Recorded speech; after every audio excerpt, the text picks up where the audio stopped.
Joseph Joy Adama and Vandora Davis Oreoluwa Favour.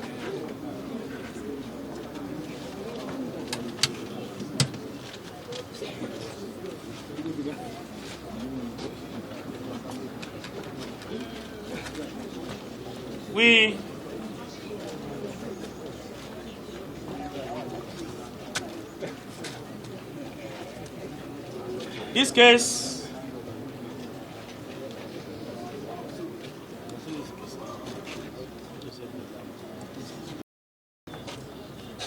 on 6th of October 2023, police operatives apprehended 2 suspects, Joseph Joy Adama and Vandora Davis Oreoluwa Favour, who are both students of the Kwara State Polytechnic and are facing grave allegations for their involvement in a horrific crime, the robbery and murder of Mr. Adeniyi Ojo, the son of Chief Emmanuel Ojo, a prominent figure in Ilorin, Kwara State. Through meticulous investigative work, our officers were able to trace and apprehend these suspects in Mowe-Ibafo, Ogun State.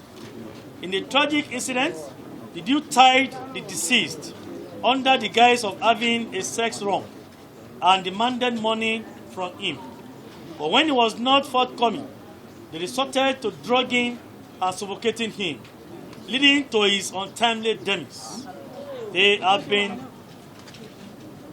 processed and will be charged to court any moment from now.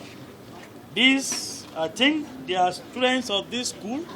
Are you students of that same school? Which school? Talk. Which school? Kwara State Polytechnic. You are Adama. You are Adama. You are Oreoluwa Favour. What level? ND2.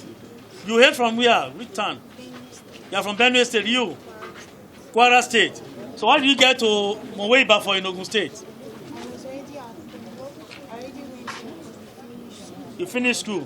You went home. And police came around to pick you. Why did you kill that young man, Ojo Adeniyi?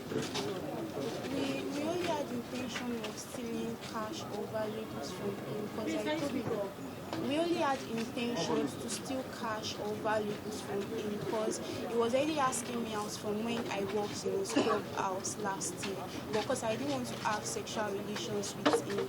So when I was staying at my friend's hostel for like 2 weeks because we're having exams. So during that time, he still used to text me from time to time even after I stopped working for him. So after I talked to my friend about it and that I don't want to have sexual relations with him, but he has money and I needed some money at that time. So that was how we came up with the idea of telling him that we want to do BDSM. So if he agrees to the BDSM and we like BDSM is like when we tie someone's hand when we have sex. So when he agrees to it and we tie his hand, we told him that we wanted to have car sex because we believe that men used to keep cash inside their car in that middle place in the car. So the plan was that when we tie him and he thinks he wants to have sex with him, we'll be able to take the cash and leave. But instead, it took us to an hotel room and we got to the point of suffocating him. It was because he started shouting after we tied him and we tied his leg and my friend tried to like open his phone since he didn't have any cash or anything with him. So when my friend now tried to put the phone in front of his face, that was when he now fled up and he started saying we should not video him. So my friend was now like, we're not going to video him, that he should just open his phone. So he now fled up and he started shouting, and that was when she now took the pillow and used it to cover his face to try to keep him to keep quiet. So at the end of the day, he got suffocated and he died. Do you know the meaning of that?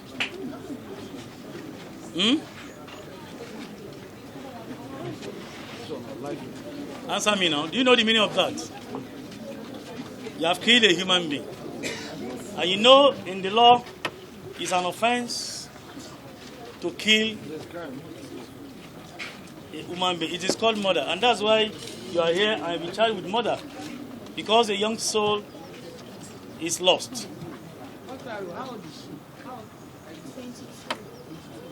You are 22. What of you? 23. And you are friends. Gentlemen, I think you heard from them. Adeniyi Ojo died in the hands of these young ladies, 22, 23-year-old respectively, and they are students. So I want to appeal to us, when we have our students, our children in schools, let us keep watch on them. Let us monitor what they do. Don't say because they are adults, you don't monitor them. It's our responsibility as parents or as guardians to please keep watch on them, guide them, talk to them, educate them on how to live a normal life. I think young ones like them, students, have one or two things to learn from this particular case. Whatever game you want to play, no matter how genuine your intention, if a life is lost in your hand, you are going to be arrested for murder and be charged to court with murder. It's a clear case. So what is your advice for young ones like you in schools? No matter what you see or meet, Speak loud, speak loud. I didn't hear you because you are giving a sermon now. no matter what you see or meet doing, don't feel pressured into doing whatever you should not do, because it might just be the biggest mistake of your life. That's fine. Thank you. You're going to have your seat.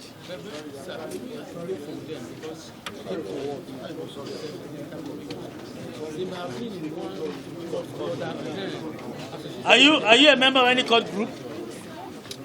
You just wanted to cruise and have that fun, and incidentally, it turned to be a case. Sorry. Can you just tell us what brought you down here? I was arrested in Lagos State, first of all, for stealing from a man. Yes, right. For attempting to steal from a man, but we later found out that the man was dead. Can you just tell how it happened? Okay.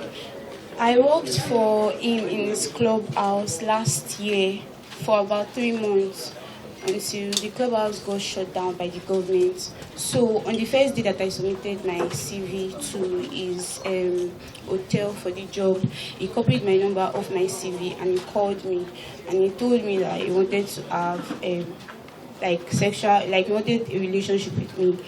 But because I was working for him then, I used to turn him down. And during the course of the 4 months I worked in the club, every time he came into the club too, he always made advances at me. But I did not turn him down like rudely because he was my boss.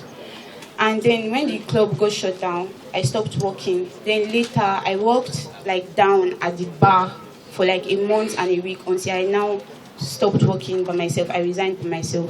So even after I stopped working, he still used to contact me and text me and everything. But anytime I tried to ask him for anything, there was even a time I asked him to help me when I had rent issues. He just ghosted me, and then later, after a while that he knew that everything was already calm and I didn't need the help anymore, he came back and started texting me again. So it happened that like 2 weeks, I stayed in my friend's hostel for like 2 weeks because we were having exams.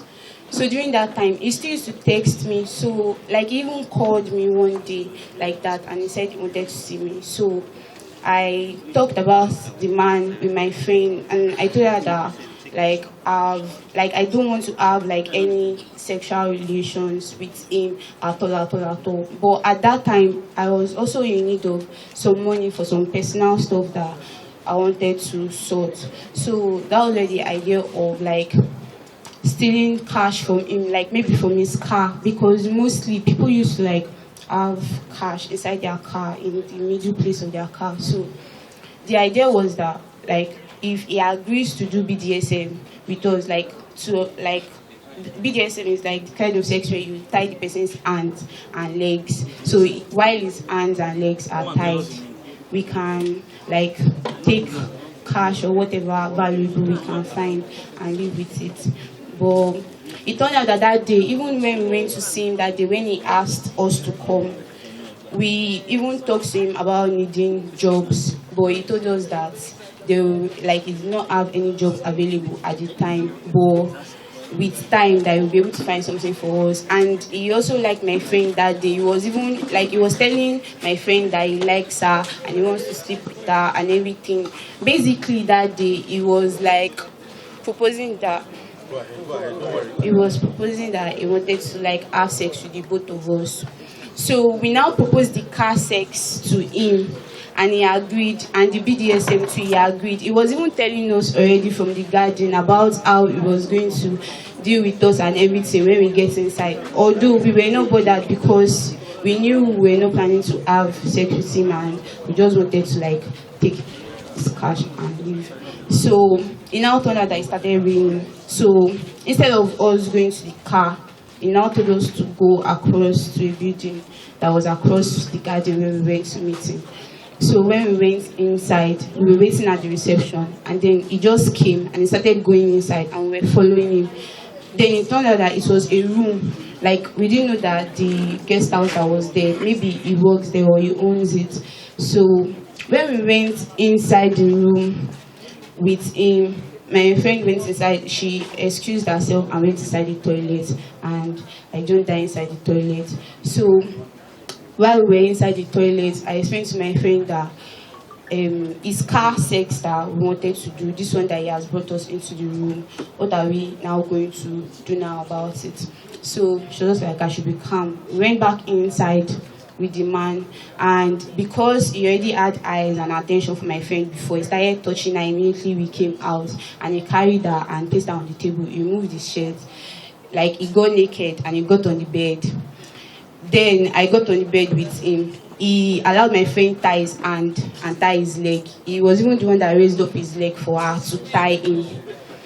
So after she tied his hand and his leg, based on the fact that we were in a room and not in a car, because normally we thought that if we want to have car sex with somebody, it cannot be in a public place that people can easily see or hear. But because it was in a room, so we were already thinking about what we were going to do, like in case, like maybe he starts shouting or something. So apart from the two ropes that were used to tie his hand and his leg, there was one other tiny clothes, like all these clothes rope that they used to tie on gown that was tiny.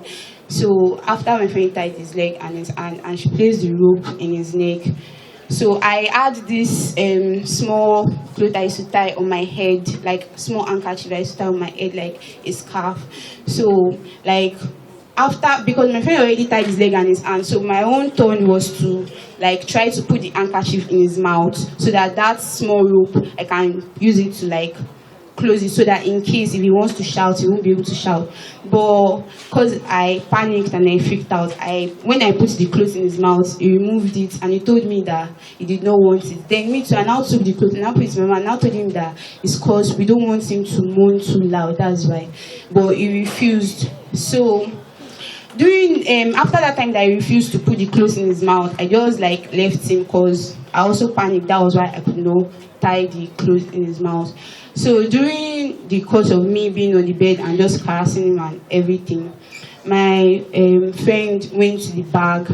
We already had this thing before. We already had retinol in our bag that we were supposed to like give to him so that he will sleep like after, so in case, so that we'll be able to leave. So my friend poured it in her hand, and when she tried to pour it into his mouth, he turned his face away and it didn't enter his mouth. He said he didn't need it to lighten up his mood. So I think at that time she was now getting impatient because it was raining before, and as the rain stopped, everywhere became quiet and like we were running out of time. So that was when she took the phone. He tried to bend the knife, but the knife didn't cut his hand because the knife was blunt. We held the knife just to make him scared. Like the knife was not even sharp at all. It's like all these birthday knife they used to cut cake. So instead of that, when he was eating my friend, that pointy part of the knife, I was using it to like pierce him a little and begging him that he should stop eating my friend. That like if he should stop eating her, that we're not going to hurt him or anything. But he kept on eating her until when he suddenly went calm. All along, you went in with everything to kill him. No, sir. With what you No, sir. The kitchen knife in question, even when he held it onto his hand, I tried to break it and bend it from my hand. It didn't cut him. It didn't cut me too. It was totally blunt, and that was why we took it. Are you happy with what has happened? No, sir. Yes, sir. Is that the first time? Yes, sir. That was the first time ever that we've even tried to steal from anybody. Okay. Can you give it to your friend? Hold on.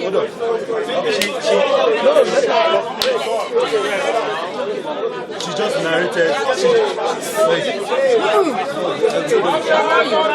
She just narrated a lot of allegations. Is that true? If it is true, just say yes, true. Yes, it's true. No, speak louder. Yes, it's true. Everything she said is true. Yeah, it's true. You did it. We did it together. Okay, now you did it together. You regret any of this action? Yeah, sure, we regret it. What will you tell other ladies that are looking for quick money? Use the mic now. I would say they should be patient. God would always intervene and break through, of course, and not to just go for any man because of money. Thank you so much. Sir.